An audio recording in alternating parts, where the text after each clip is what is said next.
Hola chicos, ¿qué tal? Buen día. Eh, Bienvenidos una vez más a un vídeo de nuestro curso de literatura. En esta semana toca semana de repaso, en la cual vamos a estudiar los temas que ya hemos visto, que es sobre todo lo que concierne a concepto de literatura, y lo vamos a estudiar en esta ocasión. Vamos a ver la primera. En las clases habíamos estudiado sobre el concepto de literatura. ¿De dónde proviene la palabra literatura? Su raíz significa litera, que significa letra, y si nosotros lo decimos en plural, literae, significa letras o cosas escritas. Etimológicamente, literatura es estrictamente de carácter escrito. Eso es lo que la literatura se basa. Y por lo tanto, al momento de hablarlo, decimos que es literatura oral. Eso quiere decir que la literatura se da a través de forma escrita, que es la que predomina, y de ahí de forma oral. Después veíamos sobre la literatura ya más a fondo. En la primera parte de la literatura hablábamos sobre la literatura y arte.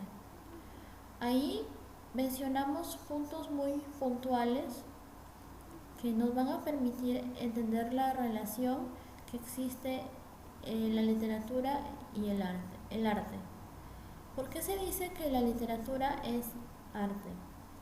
Porque es el arte hecho con palabras y necesita ser traducido de lengua a lengua. Otro punto que hablamos también era que la literatura expresa belleza en las palabras, por eso es que se considera como un arte. También hablamos que la literatura es un arte o la manifestación artística para expresar lo que sentimos a través de forma escrita o hablada.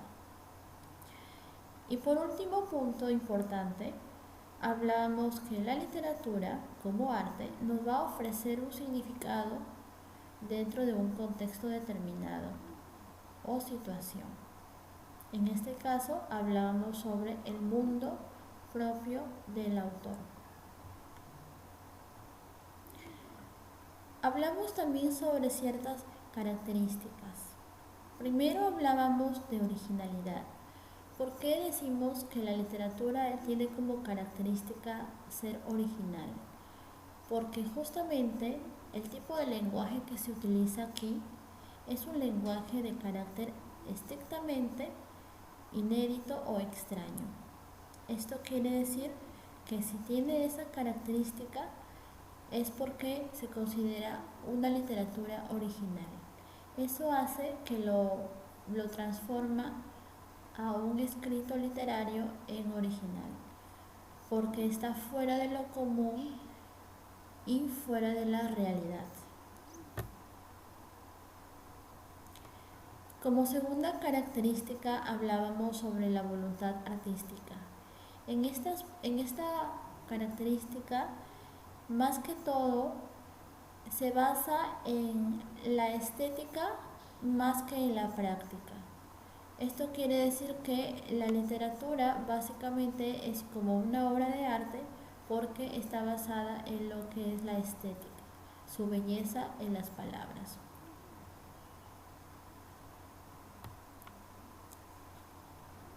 Hablamos también de la especial intención comunicativa.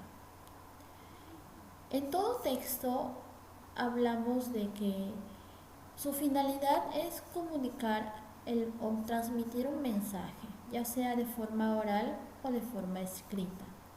Si nosotros lo llevamos al plano de la literatura, decíamos que en esta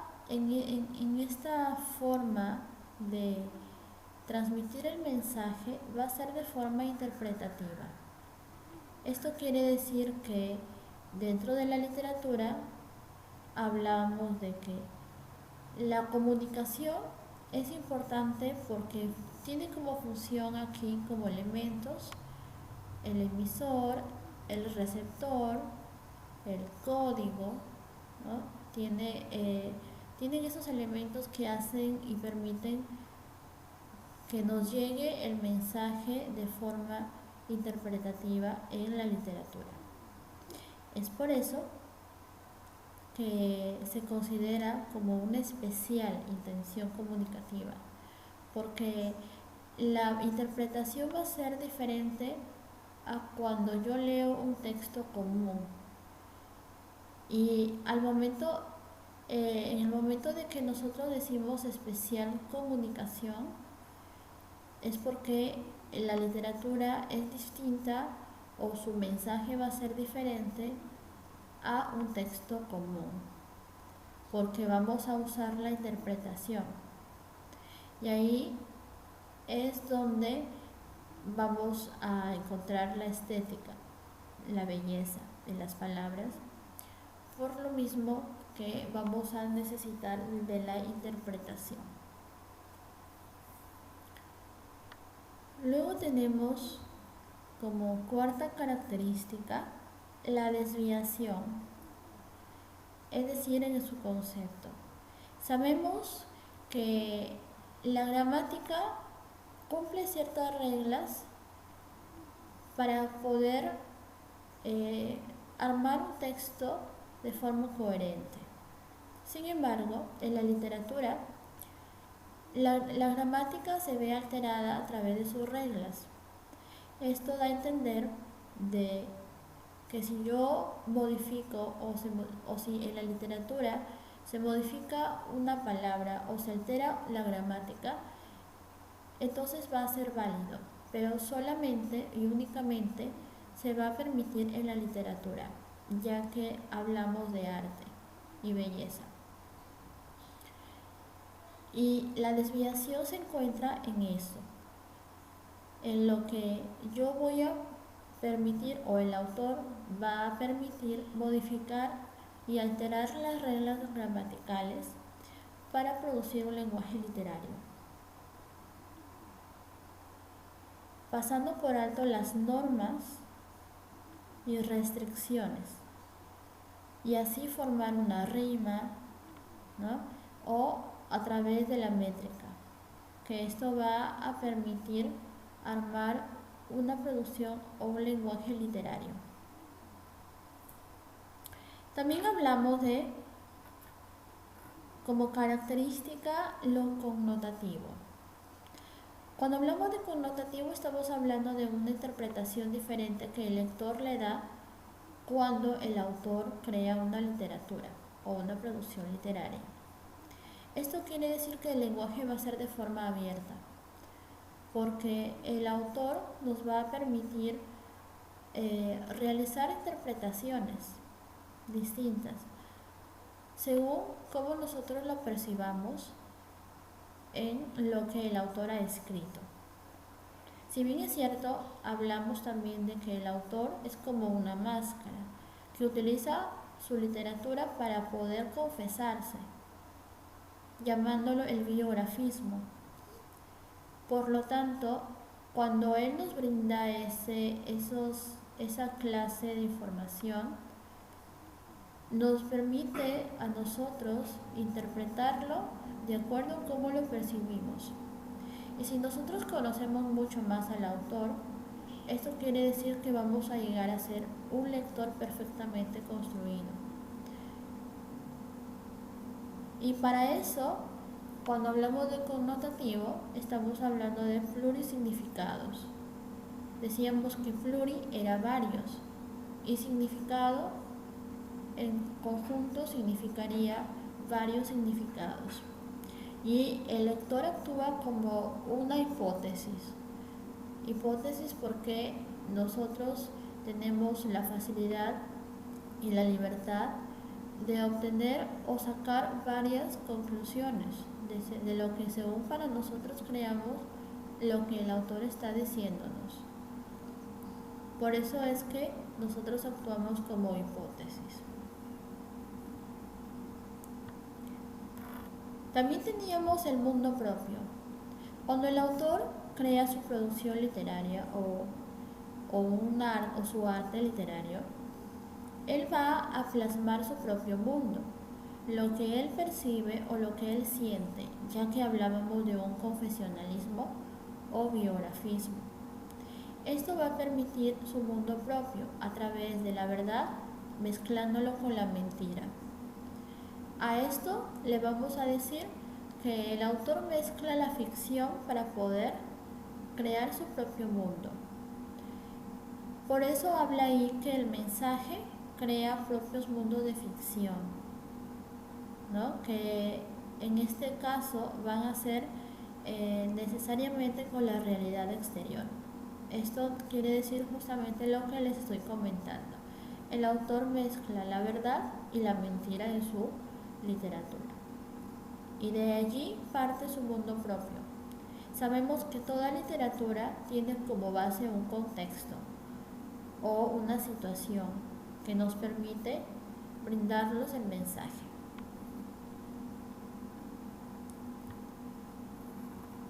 Otra característica era la importancia del significante. ¿Cuándo hablamos del significante? Cuando aquí lo que tiene que ver es la forma. Y la forma que hace al significante vendría siendo la lengua, porque utiliza como materia prima el lenguaje, que lo vamos a expresar. Sabemos que la lengua vendría siendo el idioma o los dialectos que tiene cada cultura o cada sociedad. Y basándose en la lengua, nosotros mediante el proceso del lenguaje lo vamos a expresar y lo vamos a comunicar. Al momento de hablar de la importancia del significante, estamos hablando de que dentro de la literatura, la lengua tiene un papel muy importante, a pesar de que se modifica y altera la gramática, permite la musicalidad, los simbolismos fónicos, las aliteraciones. Esto va a permitir armar una literatura formándola y transformándola en un arte. Esto es lo que nos permite construir una literatura o un lenguaje literario muy bien consolidado.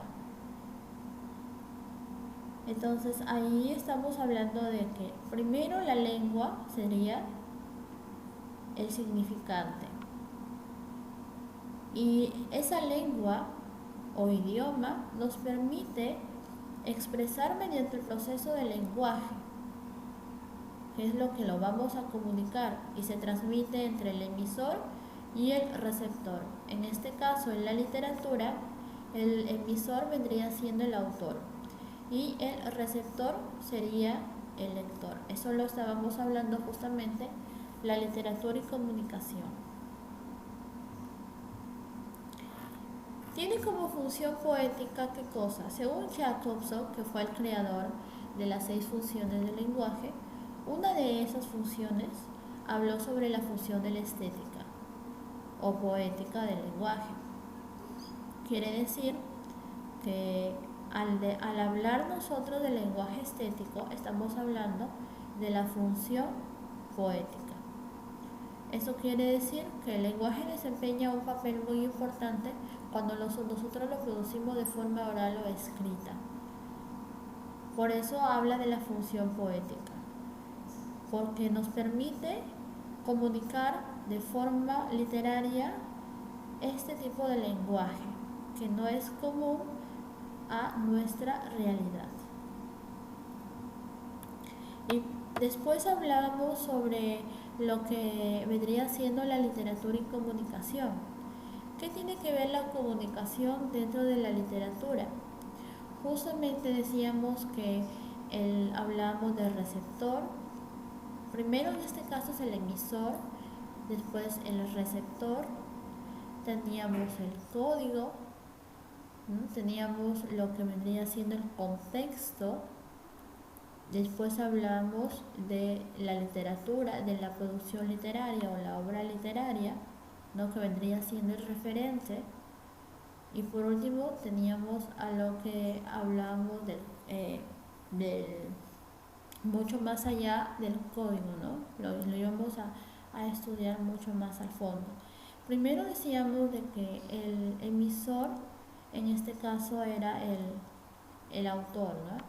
El receptor vendría siendo lo que es el lector, ¿no? Y el canal, en este caso, vendría siendo la forma como se produce el mensaje, o sea, los signos que nos permiten comunicarnos o transmitir el mensaje. El contexto ya sería a dónde nosotros lo llevamos, ya sea en las fechas, los lugares donde está escrito el lenguaje literario.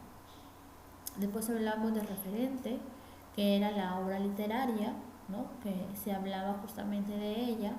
¿Qué decíamos de ella? Pues que justamente se basaba en la mentira, en la verdad que el autor se dirigía, ¿no? Y después teníamos lo que vendría el código, ¿no? El código que vendría siendo la lengua, ¿no? El sistema de signos que nos permite decir el mensaje. ¿Y qué hablábamos del código? Hablábamos de que dentro del código existen modificaciones. Esas modificaciones se pueden dar como en los géneros. También teníamos los géneros dentro del código. ¿Cuáles son esos géneros? Los principales hablábamos de la lírica, hablábamos de la narrativa y hablábamos por último de lo que vendría siendo la dramática. Y dentro de esos géneros habían los subgéneros. Teníamos la literatura rosa, que yo les explicaba de que era justamente la literatura romántica pero moderna. Después hablábamos de lo que era todo lo que era la satírica, la burla, ¿no? Y también esos eran los subgéneros que justamente hablábamos. Y después hablamos de la ideología. ¿Cómo era la ideología? La ideología era la forma de pensar que tenía el autor para poder nosotros, para que nos dé a conocer a través de un contexto, de una sociedad, ¿no? De lo que vendría siendo lo social. Y justamente es de allí donde se crea la literatura. Y por último, pues teníamos y hablábamos de que la literatura también se basa en las versiones dentro del código. Las modificaciones se dan en las diferentes versiones que podíamos sacar de otras obras para poder crear nueva literatura. Y por último teníamos la literatura y el lenguaje, ¿no? ¿Qué hablábamos de la literatura y el lenguaje? Que utilizamos la lengua para poder comunicar a través del lenguaje, ya sea de forma oral o escrita, lo que la literatura o lo que la producción literaria del autor nos estaba transmitiendo, ¿no? A través de lo que vendría siendo en un contexto social, basándose en la verdad y la mentira. Y eso es toda la literatura como concepto que hablamos en la clase pasada. Es muy extensa, por eso es que considero que este repaso debe ser un poquito más específico, y ahí les he tratado de aplicar todo el proceso de la literatura, que tiene características y tiene la importancia de más a fondo, dividiéndolo entre la comunicación. Primero es el arte, la comunicación, el código y el lenguaje, ¿no? Espero que les haya servido de mucha ayuda, y hasta ahí nos quedamos con nuestro repaso.